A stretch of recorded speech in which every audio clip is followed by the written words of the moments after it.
अस्सलाम वालेकुम दोस्तों, कैसे हैं आप सब। उम्मीद है खैर आफियत से होगे। चलिए, हमारा जो है एक नया टॉपिक शुरू हो रहा है, ज़बान दानी से मुतालिक आम मालूमात।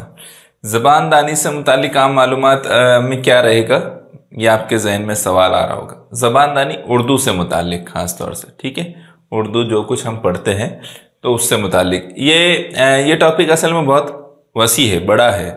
इसमें क्या क्या चीज़ें कवर कर सकते हैं, इसको हम जो है इसका अहाता नहीं कर सकते। अलबत्ता कुछ एक बातें इसमें की मैं आपके सामने रख देता हूँ कि किस तरह के सवालात इसके ज़िम्मन में आते हैं या इसमें पूछे जाते हैं। ठीक है, आप लोग जो स्कूल में सबक पढ़ते हैं, जो नज़में पढ़ते हैं, सबक के मुसन्निफिन के नाम होते हैं, बॉक्स में सबक का नाम आते ही बॉक्स में लिखा होता है मुसन्निफ कहाँ पैदा हुए, उनकी कौन कौन सी किताबें हैं वगैरह वगैरह, है ना, उन्होंने कौन से ड्रामे लिखे या कहानियों की किताबें लिखी वगैरह, है ना। नज़्म के बाद भी ऐसा ही होता है, शायर ने कौन सी किताब लिखी, कौन से मजमूए वगैरह वगैरह। तो वो जो मालूमात है वो बहुत अहम है उर्दू ज़बान दानी के एतबार से। इसमें वो उस तरह के सवालात भी पूछे जाते हैं।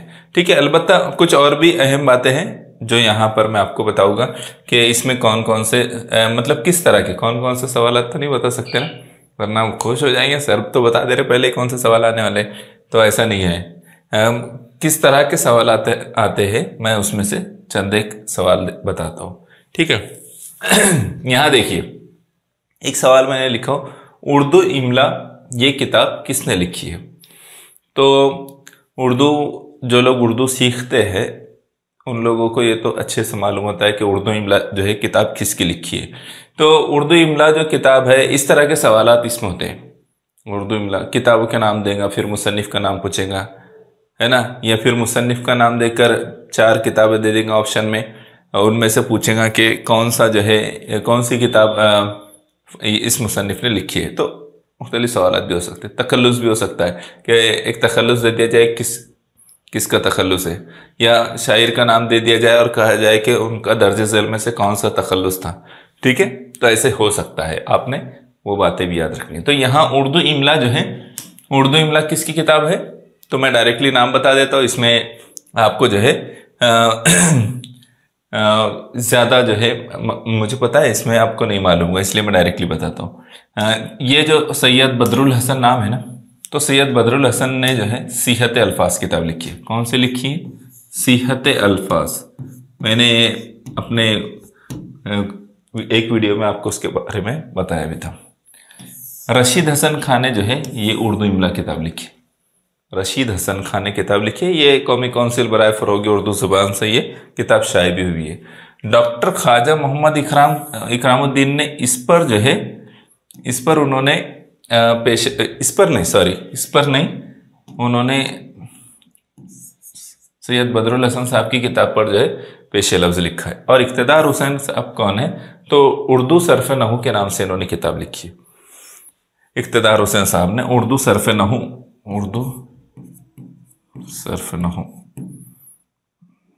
ये स्वाद है, सरफ़ नहू पर उन्होंने किताब लिखी। तो इस तरह से कभी कभार इस तरह के सवालात भी आते हैं, आपको ये याद रखना है।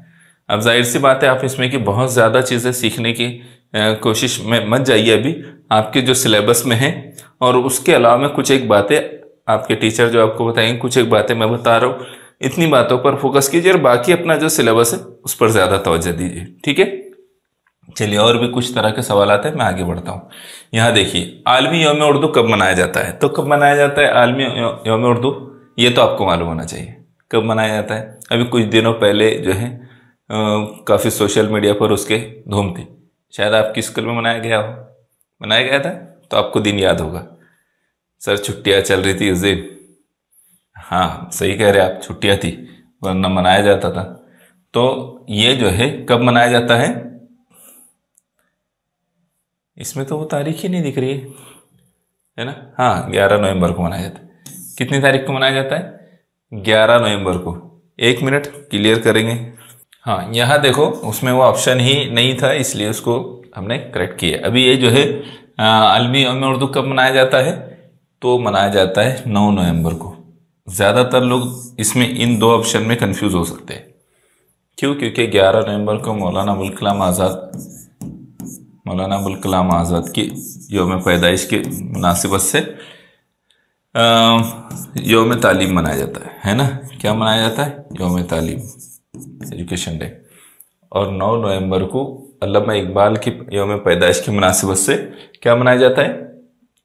आलमी यौम उर्दू, आलमी यौम उर्दू मनाया जाता है। ठीक है, याद रहेगा आपको ये मौलाना, ये अल्लामा इकबाल की मुनासिबत से, ये अल्लामा इकबाल की पैदाइश 9 नवंबर को भी थी, याद रहेगा। तो ये आलमी यौम उर्दू कब मनाया जाता है? और सबसे मतलब ये डिक्लेयर्ड जो है पूरे दुनिया में सिर्फ 2 ही मुल्कों में है, एक पाकिस्तान है और दूसरे हिंदुस्तान है। ठीक है, भारत है, याद रहेगा ये। तो इस तरह के सवाल भी आते हैं और आपने ये बातें भी याद रखनी है। टीपू सुल्तान की यौम पैदाइश कब है वो भी आपने याद रखना है। ठीक है, कब है मैं नहीं बताऊंगा, अभी आपको याद रखना है।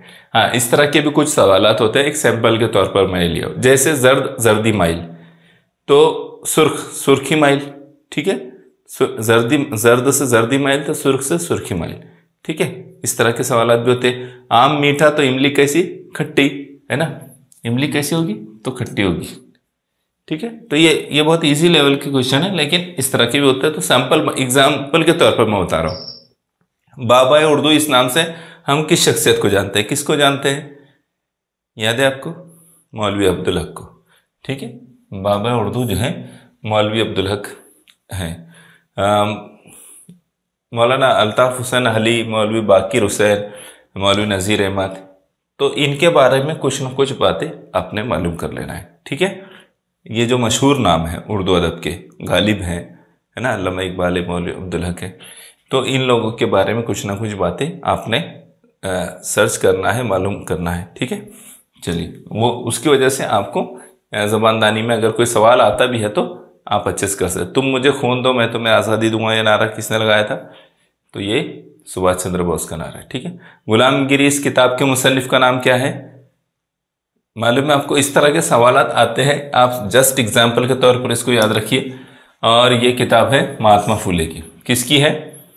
महात्मा फूले की। तो फिर महात्मा गांधी की कोई किताब होगी तो आप है उनकी किताब भी, आप उसका नाम मालूम कर लें। कुछ और भी किताबें हैं, कुछ 5-10 किताबें ऐसी मशहूर किताबें, उनके मुसन्निफ के नाम देख लें। ज़रूरी नहीं कि ये इसमें से इस पर से सवाल पूछा जाए, लेकिन पूछा गया तो आपको मालूम है। श्यामची आई इस किताब का उर्दू तर्जुमा किसने किया? किताब में जब मैंने इसके बारे में देखा, मतलब स्कॉलरशिप की किताब में, तो उसमें यूनिस गावस्कर ऐसा कुछ तो नाम दिया गया था, लेकिन जब मैंने नेट पर सर्च किया तो ये ऐसा कुछ नहीं दे रहा था। वहाँ एजी खान, क्या नाम दिया? वहाँ दिया कि श्यामची आई इस किताब का उर्दू तर्जुमा एजी खान ने किया, और ये औरंगाबाद के रहने वाले थे, है ना। किसने किया? एजी खान ने। ऐसा मैंने नेट पर पढ़ा हूँ। अब आप, इसलिए मैंने यहाँ ऑप्शन नहीं डाला कि आप थोड़ा इसको कंफर्म करें, आपके टीचर के ज़रिए से मालूम करें या नेट पर और सर्च करके कीजिए क्या सही है इस बारे में आपको। लेकिन ये एक ऐसा है, ये श्यामची आई इस किताब का उर्दू तर्जुमा, कि हो सकता है आपसे पूछा जाए। ठीक है, इसलिए मैंने इस सवाल को यहाँ पर डाला हूँ। ठीक है, चलिए देखिए, किसी वाक़ये को 50 साल मुकम्मल हो जाए तो उस पर क्या मनाया जाता है? मनाई जाने वाली तकरीब को क्या कहते हैं? तो गोल्डन जुबली कहते हैं। फिर सिल्वर जुबली किसे कहते हैं? ये आप देखिए, डायमंड जुबली, सिल्वर जुबली 25 साल, 50 साल, 75 साल, 100 साल पर किस तरह से मनाए जाते हैं, इसको मालूम कर लेना एक बार। आब हयात इस किताब के मुसन्निफ कौन है? तो कौन है? मौलाना मोहम्मद हुसैन आज़ाद। कौन है? मौलाना मोहम्मद हुसैन आज़ाद। मौलाना शौकत अली और मौलाना मोहम्मद अली ने कौन सी तहरीक शुरू की थी? तो आपने मालूम करना, खिलाफत तहरीक जो है उन्होंने शुरू की थी। मौलाना अबुल कलाम आज़ाद की है तो आप कोई एक किताब के बारे में नहीं बता सकते, उन्होंने बहुत सी किताबें लिखी है ना। तो फिर उनकी कुछ एक नज़र उनकी किताबों पर भी डाल ले तो ज़्यादा अच्छा रहेगा। आप बोलेंगे सर हमको आप इतनी सारी बातों को बता दे रहे, तो सिर्फ इस पर से 1 या 2 सवाल आते हैं। अगर खुशकिस्मती से जो पढ़े उसमें से आ गया तो अच्छी बात है, वरना आप थोड़ा बहुत तो भी इस पर पढ़िए, है ना। बाकी पूरे जो सिलेबस है उस पर ज़्यादा तवज्जो दीजिए। ठीक, ख्वाजा गरीब नवाज रहमतुल्लाह अलैह नाम से कौन मशहूर है? तो कौन मशहूर है? ख्वाजा मोइनुद्दीन चिश्ती रहमतुल्लाह अलैह। ठीक है, कौन मशहूर है? ख्वाजा मोइनुद्दीन चिश्ती रहमतुल्लाह अलैह। ठीक है, चलिए अगले सवाल को दीवाने गालिब ये किस शायर की किताब है? तो किस शायर की किताब है ये आपने बताना है इसका जवाब कमेंट करके। ठीक है, ये आखिरी सवाल है और इसका जवाब आप बताएंगे। व्हाट्सएप पर मत कमेंट कीजिएगा प्लीज़। आपने जो है इस वीडियो के नीचे कमेंट करने के लिए जगह होती है, वहीं पर जाकर कमेंट करना है। ठीक है, तो ये वाली जो बात है ना दीवाने गालिब, अगर आपने पहले के वीडियो अच्छे तवज्जो से देखे होंगे और नोट्स बनाए होंगे तो आपको उसका जवाब वहीं मिल जाएगा, या आपको याद हो गया होगा। तो इसका जवाब मैं भी पहले बता चुका हूँ। ठीक है, आपने बताना है कि ये किसकी किताब है। ठीक है, मिर्ज़ा अनीस ने कसीदे लिखे हैं, तो कौन से कसीदे लिखे हैं ना? एक दबीर थे, दबीर ने भी कसीदे लिखे हैं। कसीदा, नावेल, ये क्या होते हैं? हम्द, नात, मनाजात, दुआ, इनकी कम से कम तारीफ आपको याद होनी चाहिए। ठीक है, चलिए फिर यहाँ हमारा वीडियो ख़त्म हुआ। अब हमारे सिर्फ 3 टॉपिक बाकी रह गए उर्दू के। 3 टॉपिक बाकी रहे, इक्तिबास वाला, फिर वो इश्तिहार और ख़बर वाला, और उसके बाद फिर नज़्म और नज़्म पर मबनी सवालात वाला। वो हो गए तो हमारा उर्दू कंप्लीट हो जाएगा इंशाल्लाह। ठीक है, चलिए फिर मुलाकात होंगी इंशाल्लाह नेक्स्ट वीडियो में। जज़ाकल्लाह खैर।